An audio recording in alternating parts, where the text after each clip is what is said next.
C'était la seconde prise de possession de la France. La première photo, 18 Brumaire, en 1800, à son retour d'Égypte.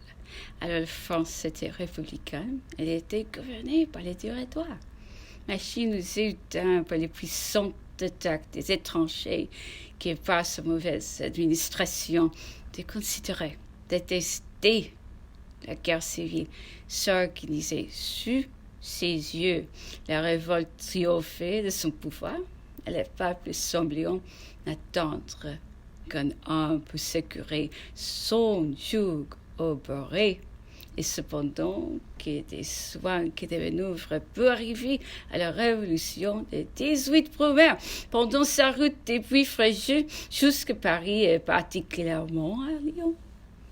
Toutes les classes de la population, aristocrates et tous les régimes, émigrés, citoyennes, paysans, tout lui soufflant à l'oreille.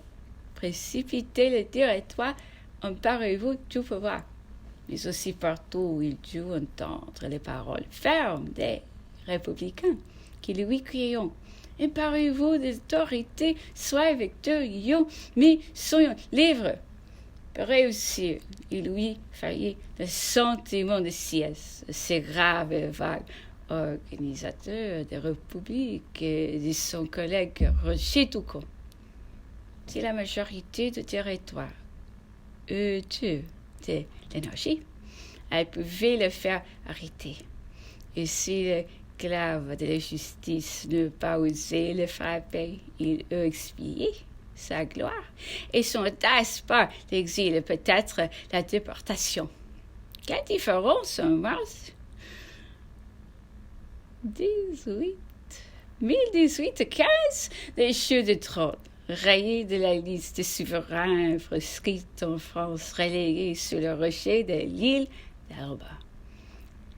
Il revient presque seul, et à peine a-t-il mis les pieds sur la plage française, le peuple partout se meut et s'exalte.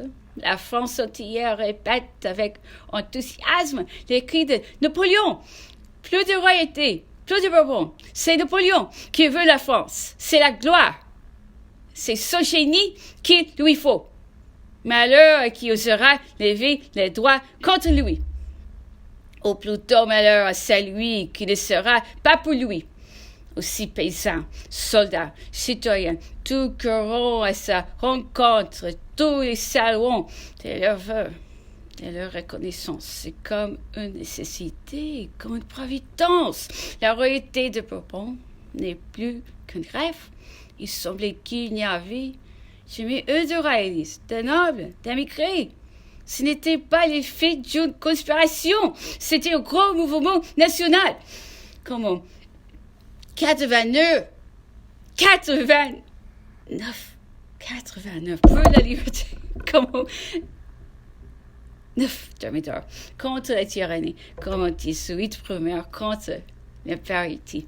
Ah, quelle époque vit-on de défection si brusque, si éclatante, de feu ainsi dire, de ces bonnes foi.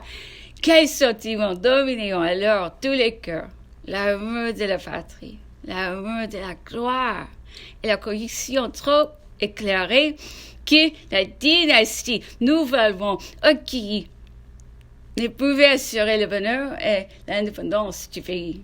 Et 3 mois après, cet autre rêve était dissipé.